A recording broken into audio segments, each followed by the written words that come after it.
सो यहाँ पे जो बीटा 1 है दैट इज व्हाट एमपीसी, और ये बीटा 1 की value according to Keynes psychological law of consumption क्या है, 0 से ज्यादा और 1 से कम। यही हम बात कर रहे हैं ना। अल्टीमेटली कंसिस्टेंसी होने का मतलब क्या है कि जैसे जैसे मैं सैंपल साइज इंक्रीज करता रहूंगा, मींस ये जो 8 और 9 रिस्पॉन्सेज हैं इसका मैं इंक्रीज करता रहूंगा, तो इंक्रीज होते होते हमें ये दिखाई देना चाहिए कि ये जो पर्टिकुलर बीटा 1 एस्टिमेटेड है ये किसको अप्रोच कर रहा है, ये अप्रोच करे true population parameter, that is the beta 1 को अप्रोच करे। अब हम क्या करते हैं, ये जो सीटी वाला है ना इसको दोबारा से री एक्सपेंड कर देते हैं। री एक्सपेंड किया तो वैल्यू क्या आ गया, सीटी माइनस में सी बार, जैसे कि ऊपर आपको दिखाई दे रहा है यहाँ पे ऐसे वैल्यू आप सेम टू सेम नीचे, लेकिन आपको फॉर्मूला दिखाई दे रहा है ए माइनस बी का होल स्क्वायर। क्या फॉर्मूला होता है, ए स्क्वायर प्लस में बी स्क्वायर माइनस में 2ab। 6th क्लास से पढ़ते आ रहे हैं हम, राइट। उसी फॉर्मूले को हमने क्या किया, एक्सपेंड कर दिया। तो देखो हमने जो बात करनी है आज के लेक्चर में वो है साइमल्टेनियस इक्वेशन बायस। अब अगर साइमल्टेनियस इक्वेशन है मींस मल्टीपल इक्वेशंस हैं जिसको सोल्व करके आपको आपके रिग्रेशन कोफिशिएंट निकालने चाहिए और आपने वो नहीं किया, उसके अलावा आपने सिंगल इक्वेशन ली और सिंगल इक्वेशन से आपने रिग्रेशन कोफिशिएंट को एस्टिमेट कर दिया, तो वो जो अल्टीमेट आपके रिग्रेशन कोफिशिएंट आएंगे ना वो इनकंसिस्टेंट आएंगे। इनकंसिस्टेंसी का मतलब क्या होता है कि वो ट्रू पॉपुलेशन पैरामीटर को अप्रोच नहीं करेंगे अगर आप सैंपल साइज इंक्रीज करते रहो। अब इसका मतलब क्या होता है, इसको समझने की कोशिश करो कि मैं क्या कहने की कोशिश कर रहा हूं, राइट। एग्जाम्पल से समझाता हूं ये चीज कि ये ट्रू पॉपुलेशन पैरामीटर क्या है, जो सैंपल के पैरामीटर क्या हैं जिसको हम स्टैटिस्टिक्स बोलते हैं, बेसिकली एस्टिमेटर्स बोलते हैं ऑफ एस्टिमेट, है ना। हमारे पास जो मॉडल है जिसकी हम आज बात करेंगे वो बात करेंगे हम किसकी, जो कंजम्पशन फंक्शन है केन्जियन मॉडल में। कंजम्पशन फंक्शन बेसिकली है क्या, the CT the consumption at a time period T is equal to some constant, means the minimum level of consumption that we will do no matter what is the level of income, right. Plus में beta 1 is what, the MPC marginal propensity to consume, means the change in consumption due to change in the income at time period t, right। so yt जो है ये आपका क्या है, यहाँ पे इस पर्टिकुलर इक्वेशन में इंडिपेंडेंट वेरिएबल है, प्लस में ut the error term that we have, okay. So यहाँ पे जो बीटा 1 है दैट इज व्हाट MPC, और ये बीटा 1 की value according to Keynes psychological law of consumption क्या है, 0 से ज्यादा और 1 से कम। यही हम बात कर रहे हैं ना कि 0 से ज्यादा है और 1 से कम है, राइट। इट मींस कि अगर आपकी इनकम 100% इंक्रीज हो जाती है तो आपका जो कंजम्पशन है वो 100 से कम परसेंटेज में इंक्रीज होगा। अगर एमपीसी 0.8 है तो इसका मतलब क्या हुआ, अगर 100 रुपए का इनकम इंक्रीज होता है तो आपका जो कंजम्पशन इंक्रीज होगा ना वो 80 रुपीज का इंक्रीज होगा, राइट। अब यहां पे ना आपको दो बात समझनी पड़ेगी ध्यान से, वो ये कि एक पॉपुलेशन क्या होता है इसको समझना, और दूसरी बात हम करेंगे सैंपल की बात करेंगे। लेट सपोज करो हमने जो कंजम्पशन फंक्शन निकालना है वो पूरी पूरी डिस्ट्रिक्ट का निकालना है। अब डिस्ट्रिक्ट में जो पॉपुलेशन है दैट इज लगभग 20 लाख का पॉपुलेशन है, लेकिन क्या आप 20 लाख लोगों को स्टडी कर सकते हो, नहीं कर सकते यार। It is very cost ineffective, administrative बहुत सारे आपको हर्डल आएंगे उस केस में, राइट। मतलब कोस्ट के कंटेक्स्ट में आपको बहुत सारे हर्डल दिखाई देंगे। तो आप बेसिकली क्या करते हो, एक सैंपल ड्रॉ करते हो, रैंडम सैंपलिंग बेसिकली, और उसके आप क्या करते हो, आप रिग्रेशन कोफिशिएंट उस सैंपल से निकाल लेते हो। मींस लेट सपोज करो आप 20 लाख में से, जैसे कि हमने जो लास्ट ईयर का अपना डिस्ट्रिक्ट में जो कंजम्पशन फंक्शन को एस्टिमेट किया था, हमने जो है वो 809 रिस्पॉन्सेज कलेक्ट किए थे। मींस 809 घरों से हमने उनकी कंजम्पशन की सारी डिटेल ली थी, राइट। और वो वाला फंक्शन हमने एस्टिमेट किया था। तो इट मींस कि 8 और 9 is what, the sample that we have, but this sample represents the population. अब आप एक बात देखो कि ये जो सैंपलिंग है ना ये 809 लोगों की है, लेकिन कितने सारे सैंपल निकल सकते हैं इस 20 लाख में से, इनफाइनाइट। मतलब बहुत सारे अलग अलग सैंपल आप निकाल सकते हो। ये कोई और 809 लोग हैं, आप हो सकते हैं 500 लोगों का कोई और सबसेट ले लो, कुछ वो 500 में से कुछ इसमें से होंगे, इस 809 में से कुछ हो सकता है कोई और हो, ये भी हो सकता है कि बिल्कुल ही अलग लोग हो आपके। तो बेसिकली हम करते क्या है यहाँ पे कि जो सैंपल है, सैंपल के रिग्रेशन कोफिशिएंट को एस्टिमेट करते हैं, और वो सैंपल का जो रिग्रेशन कोफिशिएंट है उसको अप्रोच करना चाहिए true population parameter. Means true population parameter क्या होता है, ट्रू पॉपुलेशन पैरामीटर का मतलब है अगर हम सारे के सारे 20 लाख लोगों को जो है एनालाइज करें, उन सब के कंजम्पशन पैटर्न को एनालाइज करें, और वहां से जो हम रिग्रेशन कोफिशिएंट निकालेंगे उस रिग्रेशन कोफिशिएंट को हम कह रहे हैं मान low beta 1। This is what beta 1 is a true population parameter, right? Okay. और जो बीटा 1 कैप होता है वो क्या है, वो एस्टिमेटर होता है, किसका, जो एस्टिमेट ट्रू पॉपुलेशन पैरामीटर का एस्टिमेट होता है। Are you getting me or not? सो ये जो बीटा वन कैप है ये निकालते आप किसका हो, ये आप सैंपल का निकालते हो। मीन जो 809 आपने जो रिस्पॉन्सेज इकट्ठे किए उसका जो रिग्रेशन कोफिशिएंट होगा वो बेसिकली क्या है, बीटा वन कैप होगा। Are you getting me or not?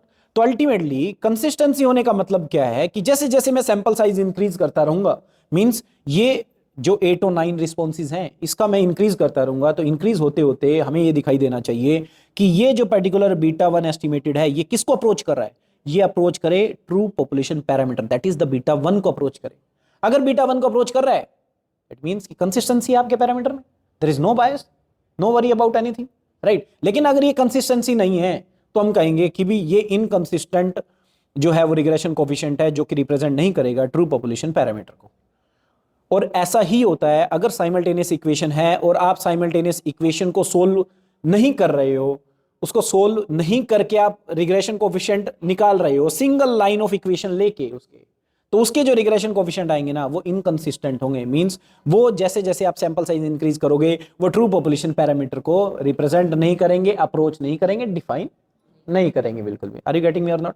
तो इसी को हमने समझना है कि कैसे इनकंसिस्टेंसी है, राइट। तो अब हम शुरू करते हैं बेसिकली अपने मॉडल से, Keynesian model of income distribution से। सो आपका जो कंजम्पशन फंक्शन है that is what the CT is equal to beta zero some constant plus में beta one Y T plus में mu T, right, error term है आपका। अब income identity क्या होता है, मींस अकाउंटिंग आइडेंटिटी जो है वो बेसिकली क्या होता है, Y T is equal to C T plus में I T, means whatever the income that you are having either you will consume it और यू विल सेव इट, और saving if equal to investment तो ultimately क्या होगा कि सी T plus में I T किसके equal हो जाएगा, वाई टी के इक्वल में हो जाएगा, right. And this is a accounting equation, accounting means जहां पे लेफ्ट साइड राइट साइड के हमेशा बराबर रहती है, राइट। तो देखो अगर हम मानते हैं कि इनकंसिस्टेंट है आपका रिग्रेशन कोफिशिएंट जो आपने सैंपल से निकाला है, वो कब होगा, जब इंडिपेंडेंट वेरिएबल जो भी हो, इंडिपेंडेंट वेरिएबल अगर आप इस इक्वेशन में देखेंगे तो ये पर्टिकुलर इंडिपेंडेंट वेरिएबल है ना, अगर ये इंडिपेंडेंट वेरिएबल कोरिलेट कर जाता है एरर टर्म से, मींस एक्सप्लेनेटरी वेरिएबल अगर स्टोकास्टिक डिस्टर्बेंस टर्म के साथ, this is what, this is stochastic disturbance term.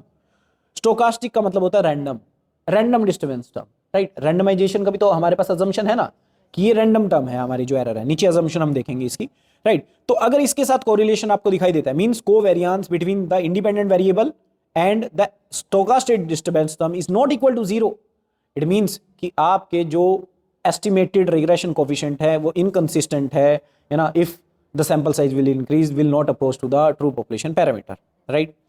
सो देखते हैं जब हम किसी एक पर्टिकुलर इक्वेशन को लेके हमारे रिग्रेशन कोफिशिएंट को एस्टिमेट करते हैं ओएलएस की हेल्प से, ऑर्डिनरी लीस्ट स्क्वायर की हेल्प से, तो कुछ अजम्पशन लेके चलते हैं। कौन कौन से अजम्पशन है जिसके बारे में बात हमने लास्ट लेक्चर्स में भी की है। सबसे पहली जो अजम्पशन है दैट इज व्हाट, कि जो आपका एक्सपेक्टेशन ऑफ यूटी है, means the stochastic error term का जो एक्सपेक्टेशन है दैट इज व्हाट कि it should be equal to zero.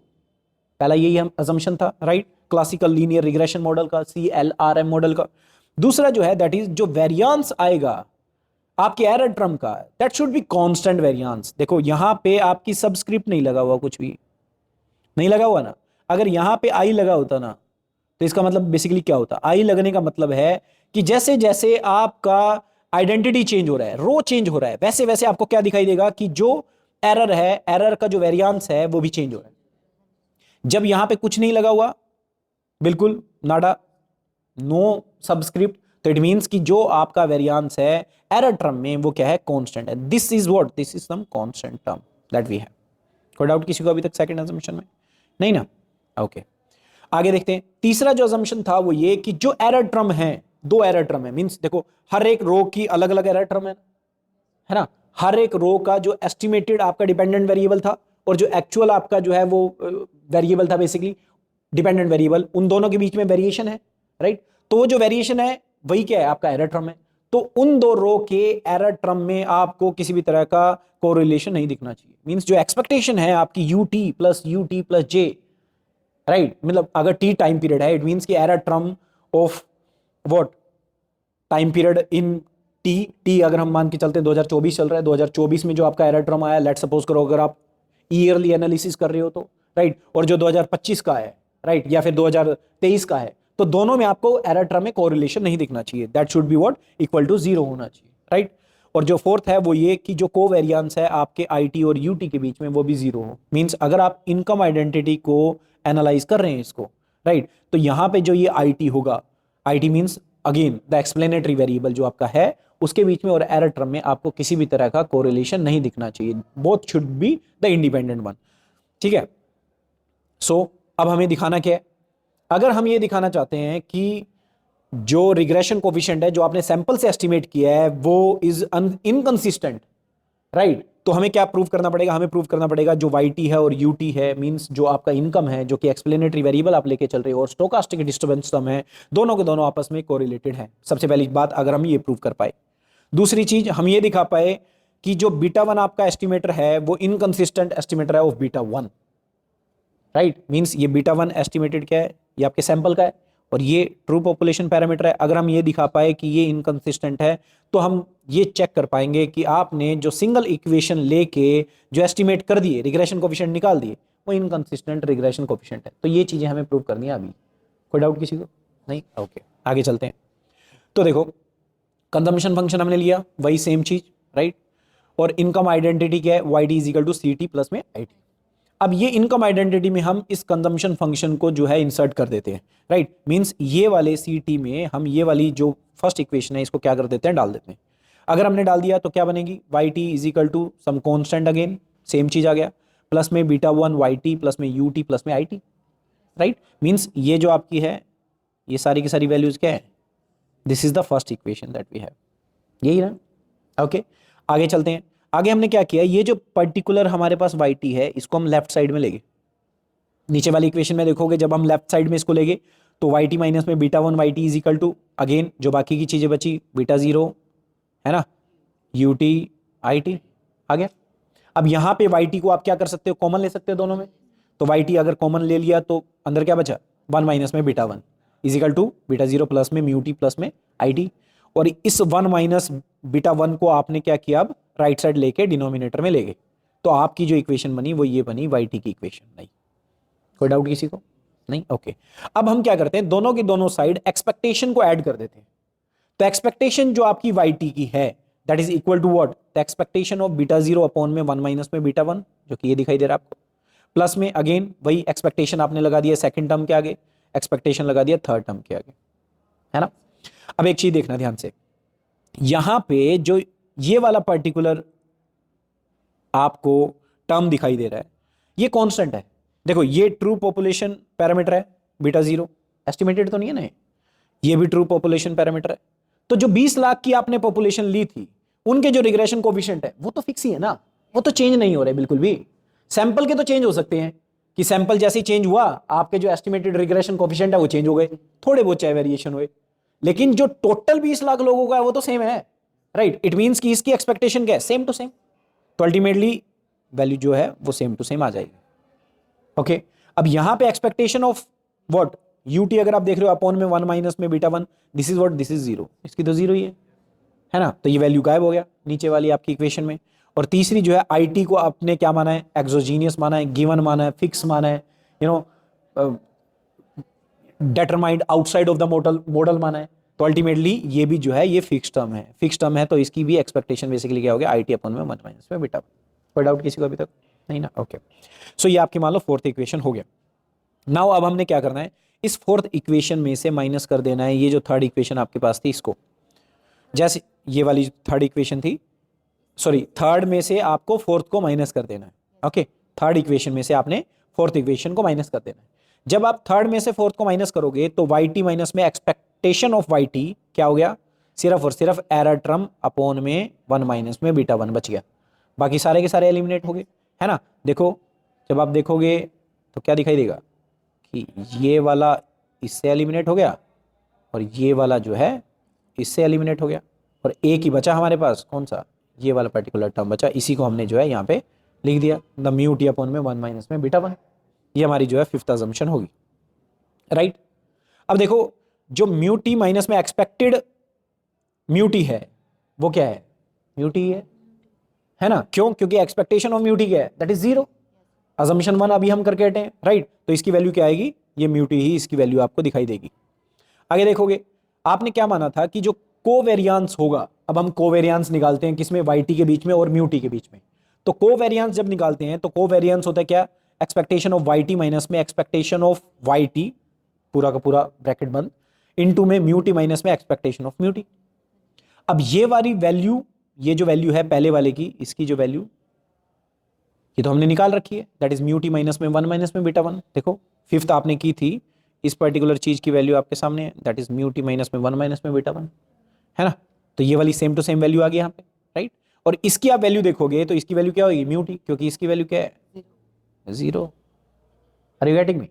तो इसका मल्टीप्लीकेशन फिर किससे होगा, म्यू टी से मल्टीप्लीकेशन हुआ, म्यू टी इंटू में म्यू टी का स्केयर। तो आपकी इसकी वैल्यू क्या आ गई, basically covariance between the Y T and mu T के बीच में कोवेरियंस है, that is equal to what, expectation of mu T का स्क्वायर अपॉन में 1 माइनस में बीटा 1। आर यू गेटिंग मी। लेकिन जब आपने अजम्पशन देखा था तो अजम्पशन में जो वेरियंस है ना, in the error term, stochastic disturbance term, वो क्या है, सम कांस्टेंट। कांस्टेंट कौन सा है, ये रहा, राइट। तो इसकी जगह आप क्या लिख सकते हैं, ये पर्टिकुलर टर्म को इंसर्ट कर सकते हैं। तो अल्टीमेटली द कोवेरियंस बिटवीन में Y T and mu T is what, some constant variance upon में 1 माइनस में बीटा 1। ठीक है। अब देखो अजम्पशन 2 में ये कांस्टेंट है, स्क्वायर लगा हुआ है तो पॉजिटिव है कि नहीं है, तो इट मींस कि ये कुछ पॉजिटिव वैल्यू है आपके पास।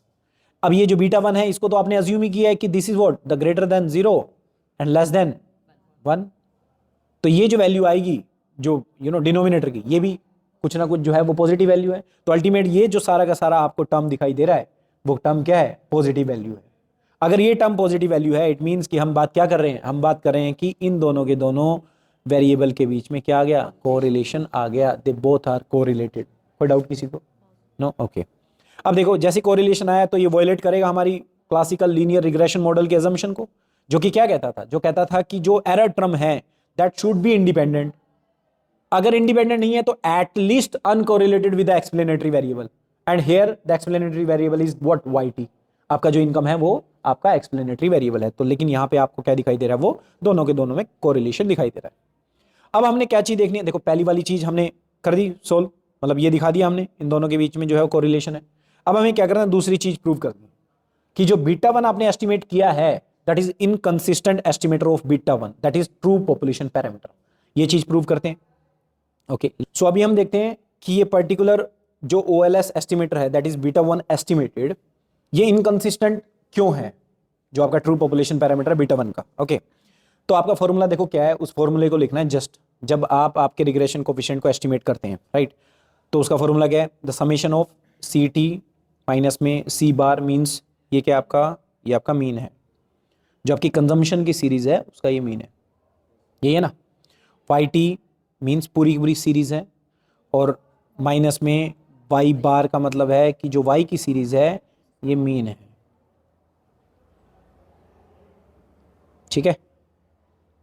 ये मीन किसका है, mean of C series, okay.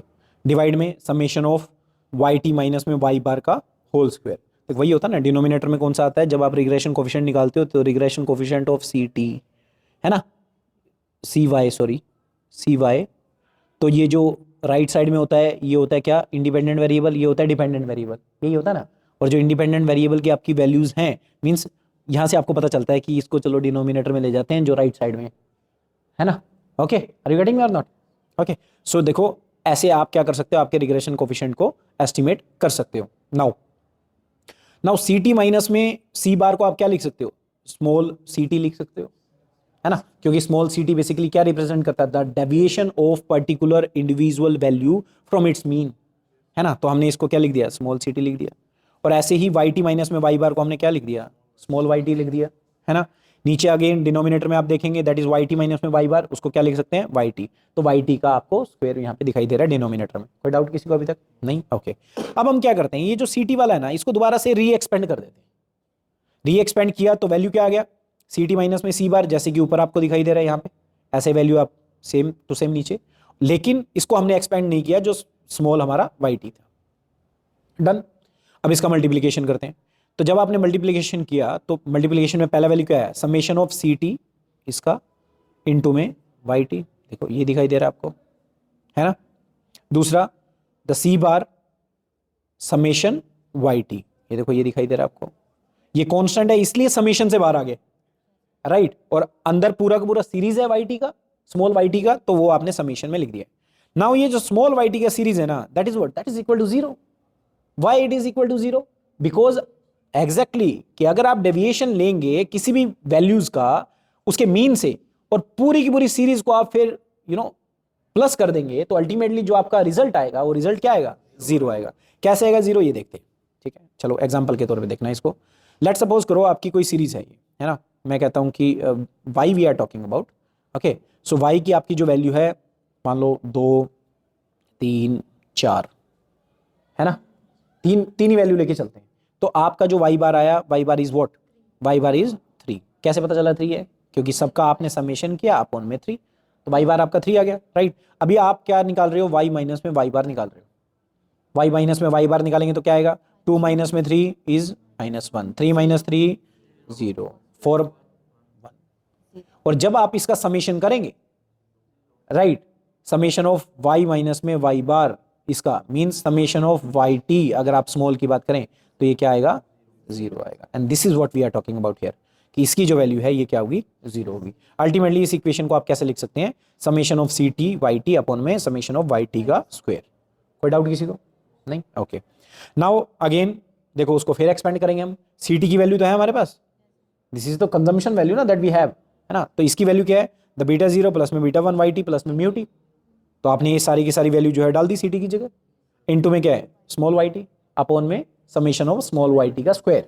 Okay, ये हमारे पास वैल्यू है। आगे इसको देखो सोल्व करते हैं। जब आप इसको सोल्व करेंगे ना, तो आपने क्या किया? सबसे पहली चीज, बीटा 0 कांस्टेंट है इसलिए बाहर आ गया समेशन के, समेशन ऑफ वाई टी। अभी हम बात करके हटे हैं कि समेशन ऑफ वाई टी क्या है? 0 है। तो ये वाला जो पर्टिकुलर वैल्यू है पूरा का पूरा आपका वो क्या आ गया? 0 आ गया, ठीक है। दूसरा आपने ऊपर से क्या किया? बीटा 1 वाई टी इंटू में small Y T, right, upon में समेशन ऑफ वाई टी का स्क्वायर, क्योंकि आपने सारे के सारे सेग्रीगेट कर दिया, अलग अलग बना लिए इसके, राइट। तो अब इसकी जो वैल्यू है ना इस पर्टिकुलर की, वो वैल्यू क्या है? 1 है। कैसे 1 है उसको देखते हैं अभी। अभी देखो, इसी चीज को मैंने जो है दोबारा से मान लो री एक्सपेंड कर लिया कि summation of Y T into में जो स्मॉल वाई टी है, इसकी जगह आप लिख सकते हो वाई टी माइनस में वाई बार, है ना, अपॉन में ये अगेन वाई टी को क्या लिख सकते हो? वाई टी माइनस में वाई बार का होल स्क्वायर आ गया। अब न्यूमरेटर को आप ज्यादा से ज्यादा कितना एक्सपेंड कर सकते हो? मल्टीप्लीकेशन करके, तो कर दी multiplication, summation of Y T का स्क्वायर माइनस में वाई बार इंटू में वाई टी, राइट। डिवाइड में देखो, नीचे आपको फॉर्मूला दिखाई दे रहा है ए माइनस बी का होल स्क्वायर। क्या फॉर्मूला होता है? ए स्क्वायर प्लस में बी स्क्वायर माइनस में 2ab। 6th क्लास से पढ़ते आ रहे हैं हम, राइट। उसी फॉर्मूले को हमने क्या किया? एक्सपेंड कर दिया फर्दर। तो बेसिकली जो वैल्यू आएगी that is what, the summation of Y T का स्क्वायर। देखो ये जो वाई टी था इसका आपने क्या कर दिया? स्क्वायर कर दिया, प्लस में वाई बार का स्क्वायर माइनस में 2 इंटू में A that is Y T into में B that is Y bar, right. अभी देखो, न्यूमिनेटर के इक्वल में अगर डिनोमिनेटर हम ले आए तो वैल्यू इस पूरे की पूरी इक्वेशन की क्या आ जाएगी? 1 आ जाएगी, है ना। अब इसी को हम सोल्व करके देखते हैं। इसको हम फर्दर क्या लिख सकते हैं? इसको हम फर्दर लिख सकते हैं क्या? देखो, इसको अलग अलग कर लिया मैंने, समेशन को मल्टीप्लाई कर दिया अंदर। तो पहला जो वैल्यू आपको दिखाई देगा that is what, the summation of Y T का square, are you getting me, plus में कांस्टेंट है वाई बार। तो कांस्टेंट क्या आ गया? अगर समेशन लगा होता है तो वैल्यू क्या आ जाती है? एन इंटू में वाई बार का होल स्क्वायर, वाई बार का स्क्वायर, राइट। माइनस में अगेन 2 भी कांस्टेंट है और वाई बार भी कांस्टेंट है, वाई बार बाहर आ गया, इंटू में समेशन ऑफ वाई टी आपको दिखाई दे रहा है। कोई डाउट किसी को अभी तक? नहीं, ओके। सो इसमें आप क्या कर सकते हैं फर्दर? मैंने सिर्फ और सिर्फ आगे सोल्व किया इस चीज को, इसको क्या किया? अलग से सेपरेट रख लिया एज इट इज, ठीक है। इसको अगर आप सोल्व करेंगे तो वाई बार बेसिकली होता क्या है? The summation of Y T upon में एन। यही तो मीन का फॉर्मूला है ना, किसी चीज का मीन कैसे निकलता है? पूरी सीरीज का समेशन डिवाइड में the number of observation that you have, है ना। तो वाई बार ये आ गया, स्क्वायर है तो आपने 2 बार कर दिया इसको, माइनस में अगेन यहां पे वाई बार को आपने क्या कर दिया? ओपन अप कर दिया, है ना। अगर मैं सारी की सारी इक्वेशन में वाई बार को ओपन अप कर रहा हूं इनटू में समेशन ऑफ वाई टी, ठीक है। अगेन इसको नीचे आके देखते हैं। अब यहां पे एन से तो एन कट गया, ठीक है। ये पूरा का पूरा वाई बार बच गया हमारे पास, तो वाई बार का वाई बार लिख दिया, इनटू में what, the summation of Y T, minus में 2 वाई बार, अगेन ये वाली चीज क्या है? वाई बार इनटू में समेशन ऑफ वाई टी। कोई डाउट किसी को अभी तक? नहीं ना। अब देखो यहां पे ध्यान से, ये वाली चीज पॉजिटिव है और यही वाली चीज 2 में नेगेटिव है, तो अल्टीमेटली क्या होगा, माइनस में वाई बार अपॉन में समीशन ऑफ वाई टी, है ना, कोई डाउट नहीं ना। अब ये जो वैल्यू आई आपकी और जो आप ऊपर न्यूमिनेटर की वैल्यू देख रहे थे, ये दोनों की दोनों सेम है। अगर दोनों की दोनों सेम है तो ये जो पर्टिकुलर इक्वेशन है इसकी वैल्यू क्या आई, तो 1, है ना। तो अल्टीमेटली जो रिजल्ट आपका आ रहा है वो रिजल्ट क्या आ रहा है आपका, द बीटा 1 जो एस्टिमेटेड है that is equal to the beta 1 plus में expectation small Y T mu T upon में समेशन ऑफ वाई टी का स्क्वायर। कोई डाउट है तो, ये वाई टी का स्क्वायर है, ये ध्यान रखना, टी का स्क्वायर नहीं है, ये वाई टी का स्क्वायर है, राइट, पूरी पूरी सीरीज का, ओके। और उसका समेशन किया बाद में हमने। कोई डाउट है किसी को अभी तक, पूछ सकता है मेरे से, नहीं, ओके। इसके बाद हम क्या करना है, हमने एक्सपेक्टेशन लेनी है दोनों की दोनों side. Again expectation of beta 1 estimated is equal to what, the beta 1, क्योंकि expectation of true population parameter क्या है, पॉपुलेशन पैरामीटर, राइट, प्लस में expectation of summation of Y T mu T upon में समेशन ऑफ वाई टी का square. आ गया आगे। देखो अभी हम जो ये हमारी ये वाली पर्टिकुलर इक्वेशन है इसको इवेल्युएट नहीं कर सकते। क्यों नहीं इवेल्युएट कर सकते, क्योंकि जो एक्सपेक्टेशन ऑपरेटर होता है ना वो क्या होता है, वो लीनियर ऑपरेटर होता है। इट मींस कि जब आपने मैथमेटिकल इकोनॉमिक्स पढ़ा था उसमें आपने देखा कि जो एक्सपेक्टेशन ऑफ ए अपॉन में बी है that is not equal to expectation of A upon में expectation of B, no we can't do that, right. It means अगर हम ये नहीं कर सकते ना तो हम ये क्लियर नहीं है कि उसको सोल्व नहीं कर सकते हम इस पर्टिकुलर इक्वेशन को, है ना। लेकिन अगर हम ये दिखा पाए कि ये पर्टिकुलर इक्वेशन ये नॉन जीरो है तो क्या होगा, तो ये जो एस्टिमेटेड पैरामीटर है सैंपल से आपने जो एस्टिमेट किया रिग्रेशन कोएफिशिएंट, ये इनकंसिस्टेंट होगा किसका, इसका, क्योंकि अगर ये पॉजिटिव वैल्यू है तो ये कभी भी इसको अप्रोच नहीं करेगा, सीधी सी बात यही है ना। तो अगेन हमने बेसिकली करना क्या है, तो जब हमने पहले बात की थी अभी पीछे हम बात करके हटे हैं कि हम ये तो प्रूव कर चुके हैं कि जो हमारा इंडिपेंडेंट वेरिएबल है दैट इज वाई टी और जो हमारा स्टोकास्टिक डिस्टर्बेंस टर्म है दैट इज म्यू टी, उन दोनों के बीच में तो कोरिलेशन है ना, कोवेरियंस है दोनों के बीच में, and that is equal to what, the constant term upon में मींस द वेरिएंस अपॉन में 1 माइनस में बीटा 1, है ना। तो हम फिर ये क्यों नहीं दिखा पा रहे कि ये डेविएंस इन दोनों के बीच में है, इसलिए नहीं दिखा पा रहे क्योंकि जो हमने ये कोवेरियंस निकाला है ना, ये किसका निकाला है, ये हमने पॉपुलेशन के इंडिसेस का निकाला है। ये वाई टी जो है ये पॉपुलेशन का है, ये म्यू टी जो है ये पॉपुलेशन का है। क्या यहाँ पे आपको कैप दिखाई दे रहा है कहीं पे, देखो वाई टी के ऊपर तो आपको कैप नहीं दिखाई देगा क्योंकि एस्टिमेटेड नहीं है ये, राइट। म्यू टी भी ये आपका पॉपुलेशन का आपको दिखाई दे रहा है, तो इट मींस कि ये पॉपुलेशन कंसेप्ट है जो कि हम फाइंड आउट हमने किया था। लेकिन जो हम ये वाली बात कर रहे हैं ना इस पर्टिकुलर की, ये सैंपल का है, क्योंकि इसके आगे जो है आपको क्या दिखाई दे रहा है, एक्सपेक्टेशन दिखाई दे रहा है, राइट। सो अब हमें ये देखना है कि क्या अगर सैंपल साइज आप इंक्रीज करते रहो तो जो रिग्रेशन कोएफिशिएंट है estimated from the sample will approach to the true population parameter or not, है ना। ये करने के लिए हमें क्या करना पड़ेगा, प्रोबेबिलिटी लिमिट लेनी पड़ेगी, जिसको हम क्या बोल सकते हैं, पी लिम बोल सकते हैं शॉर्ट फॉर्म में, राइट। तो हम क्या करते हैं, अब इन दोनों को इक्वल रखते हैं। तो दोनों साइड हमने क्या किया, अब एक्सपेक्टेशन लेने की बजाय दोनों साइड इक्वेशन के प्रोबेबिलिटी लिमिट रख दी।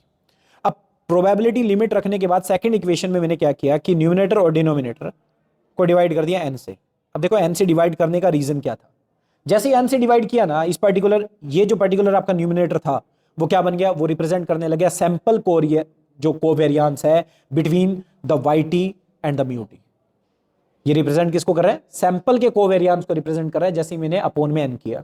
और जो आप डिनोमिनेटर देख रहे हो उसमें अपॉन में एन किया तो ये रिप्रेजेंट करने लग गया जो सैंपल का वेरियंस है वाई सीरीज, जो आपने ट्रू वाई में से सैंपल निकाला है वाई का, राइट, और उसका जो वेरियंस है बेसिकली उसको रिप्रेजेंट करने लगी ये पर्टिकुलर आपकी जो डिनोमिनेटर टर्म है वो ये, राइट।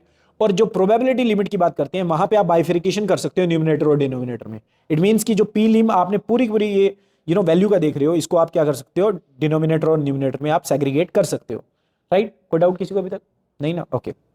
अब देखो यहाँ पे आपको क्या दिखाई दे रहा है, अगेन यहाँ पे आपको दिखाई दे रहा है जैसे जैसे सैंपल इंक्रीज होगा इनफाइनाइटली, हर कोई क्या एक्सपेक्ट करता है कि जो सैंपल कोवेरियंस है वाई और म्यू के बीच में वो किसको अप्रोक्सीमेट करेगा, ट्रू पॉपुलेशन कोवेरियंस को अप्रोक्सीमेट करेगा, यही हमने बात की थी ना। लेकिन हमारी एक्सपेक्टेशन में हम लास्टली प्रूव कर चुके हैं कि ये किसको लीड करेगा, सम कांस्टेंट वैल्यू को, पॉजिटिव कांस्टेंट वैल्यू को जो है वो लीड करेगा, राइट। और जो हमारा सैंपल वेरियंस ऑफ वाई है ये अगेन किसको लीड करेगा, सम वेरियांस को, कांस्टेंट पॉजिटिव वेरियांस को लीड करेगा। तो इसकी जगह हम ये जो पर्टिकुलर वैल्यू हमने यहाँ पे निकाली, इसकी जगह हम क्या लिख सकते हैं, इसकी जगह जो हम वैल्यू फाइंड आउट कर चुके हैं, राइट, उसको लिख सकते हैं। अब देखो क्यों लिख सकते हैं, इसको समझने की कोशिश करो। हमने यहाँ पे लिया प्रोबेबिलिटी लिमिट। प्रोबेबिलिटी लिमिट का मींस हम बात कर रहे हैं कि जैसे n का साइज इंक्रीज होगा, मींस नंबर ऑफ सैंपल आपके इंक्रीज होंगे, मींस सैंपल अप्रोच करेगा ट्रू पॉपुलेशन को, मींस 809 अप्रोच करेगा 20 लाख को। तो अल्टीमेटली होना क्या चाहिए, वो जो कोवेरियांस होगा आपके सैंपल का, वो किसको अप्रोच करेगा, जो कोवेरियांस होगा बेसिकली जो ट्रू पॉपुलेशन की वाई सीरीज का कोवेरियांस होगा उसको अप्रोच करेगा, राइट। और वो तो हम निकाल चुके हैं, राइट। तो उसकी जगह हम क्या कर सकते हैं, वो वैल्यू पुट इन कर सकते हैं। तो जैसे आपने न्यूमरेटर में ये वैल्यू पुट कर दिया इस एक पर्टिकुलर की बजाय, और डिनोमिनेटर में आपने ये वैल्यू पुट कर दिया। ओके, सो अल्टीमेट जब आप इक्वेशन को सोल्व कर रहे हो, मींस जस्ट सोल्व नहीं कर रहे, इसको अलग कर लिया हमने, इसको हमने एक साइड लिख लिया और इसको हमने 1/1 में 1 माइनस बीटा 1 को हमने एक साइड लिख लिया, ठीक है। अब देखो ये सम कांस्टेंट है पॉजिटिव है, ये सम कांस्टेंट है पॉजिटिव है, राइट। ये इसकी वैल्यू जो है ये क्या थी, 0 से ज़्यादा और 1 से कम, है ना। इट मीन्स कि ये जो वैल्यू आएगी ये भी सम पॉजिटिव आएगी, पॉजिटिव की मल्टीप्लिकेशन करोगे पॉजिटिव से तो वैल्यू क्या आएगी, अगेन पॉजिटिव आएगी, और सम जो है कुछ ना कुछ आपको पॉजिटिव वैल्यू दिख रही है। इट मीन्स जैसे जैसे आप सैंपल साइज इंक्रीज करते रहोगे वैसे वैसे जो आपका रिग्रेशन कोफिशिएंट जो एस्टिमेटेड है ये वाला, ये ट्रू पॉपुलेशन पैरामीटर को अप्रोच नहीं कर रहा। क्यों, क्योंकि यहाँ पे ये कुछ आपको पॉजिटिव वैल्यूज दिखाई दे रही हैं, है ना। इट मीन्स कि जो आपका एस्टिमेटेड आपका रिग्रेशन कोफिशिएंट है वो ओवर एस्टिमेट करेगा ट्रू पॉपुलेशन पैरामीटर को, है ना। सो ऐसे हम कह सकते हैं कि अगर हम साइमल्टेनियस इक्वेशन हैं और साइमल्टेनियस इक्वेशन को नहीं सोल्व कर रहे, वहां से हम रिग्रेशन कोफिशिएंट नहीं निकाल रहे, सिर्फ और सिर्फ सिंगल इक्वेशन को लेके रिग्रेशन कोफिशिएंट को एस्टिमेट कर रहे हैं, तो वो जो आपके एस्टिमेटेड रिग्रेशन कोफिशिएंट आएंगे वो इनकंसिस्टेंट एस्टिमेटेड रिग्रेशन कोफिशिएंट होंगे, जो कि ट्रू पॉपुलेशन पैरामीटर को अप्रोच नहीं करेंगे, डिफाइन नहीं करेंगे अगर आप सैंपल साइज को इंक्रीज करते रहोगे तो। कोई डाउट किसी को? No. So this is it for our lecture. इससे हमें पता चलता है कि हमें अगर साइमल्टेनियस इक्वेशन है तो साइमल्टेनियस इक्वेशन को ही सोल्व करके रिग्रेशन कोफिशिएंट निकालने चाहिए। सिंगल इक्वेशन को सोल्व करके रिग्रेशन कोफिशिएंट जो है वो इनकंसिस्टेंट पाए जाएंगे आपके। Done. Okay, that's it for today's lecture.